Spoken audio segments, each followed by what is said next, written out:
What is up, guys? We are back with another episode of Local Topper Profiles. We are once again back with a returning local topper. So now for his fourth appearance in the series, we are back once again with Matt. So what did you play today? I took some inspiration from Dinkabooey and played Pure Fire Kings. All right. A little bit different from his, but a lot of the same stuff. So, let's get into it. All right.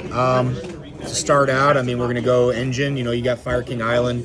Just play one of those. Oh, you want to do it that way? Yeah. And then, of course, Sanctuary. So this card's a little bit more important than Island, really. Obviously, it gets you into Island. But obviously, you want to draw into this one versus drawing into that one. And then the last of his Fire King spells is Fire King Skyburn. Essentially just lets you, clear your opponent's board or get rid of something that's important if they try to go into something that can hurt you. And then also, obviously, activate your own effects. Going with the starters, Ponics, and Volcanics. These are the ones you want to draw. Both of them are basically one-card starters, depending on your opening hand. You really want to draw into Ponics mostly because that's the best starter in the deck. 3 Garunics,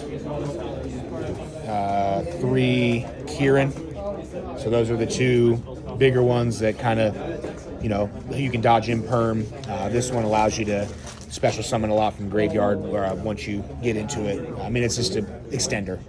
And of course, 2700 attack is pretty solid. And it also gains attack based on what you send to the graveyard with it when it's summoned. For the one-ofs, Arvada and Garunics, the OG Garunics, you get this one off of Volcanics, and then this one ultimately is just another thing you can send to the graveyard to keep extending monsters out onto the board.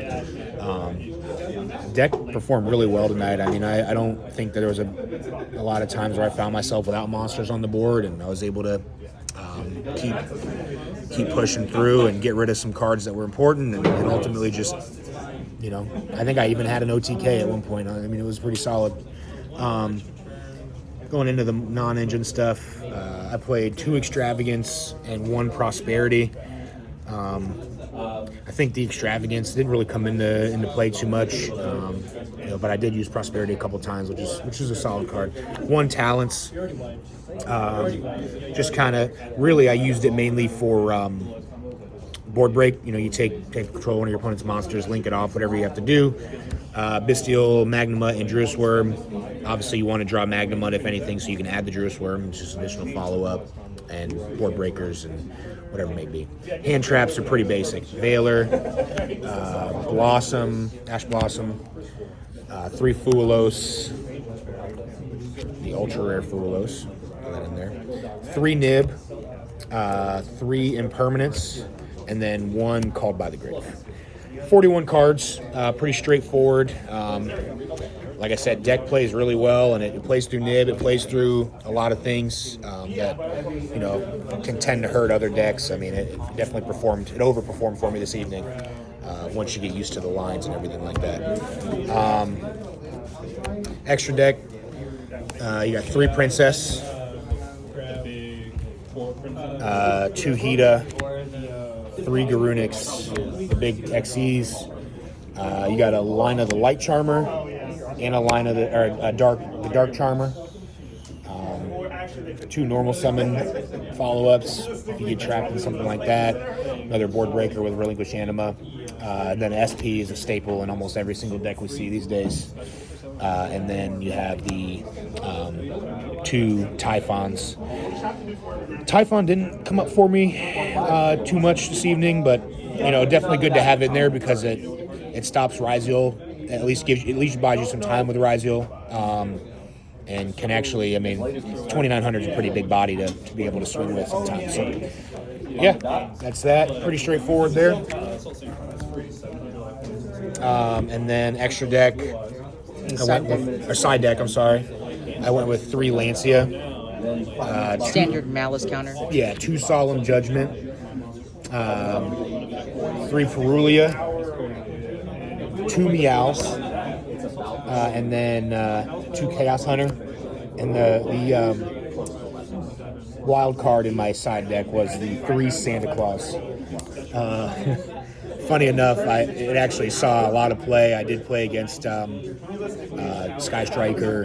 There's a Salamander grade around here, so it's good to be able to just say, hey, I'll take care of that monster for you, and then hopefully you have some follow up to get it off the board and attack through it, and it can help definitely push depending on what your opponent's playing. So yeah, like I said, deck overperformed. I mean, I had a lot of fun, and I ended up beating Malice and Sky Striker, and then going into time with branded 60 card pile.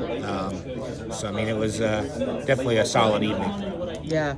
So, are there any particular highlights during these duels that you would like to mention?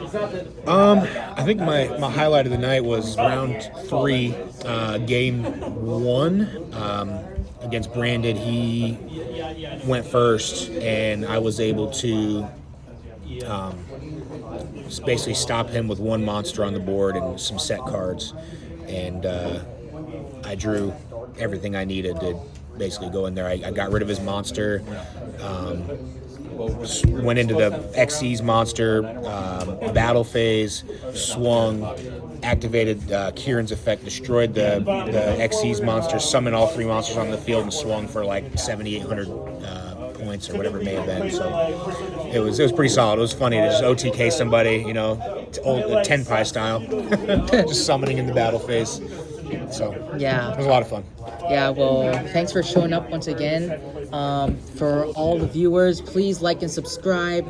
And if you have any requests, please put them down in the comments section. We will see you guys next time.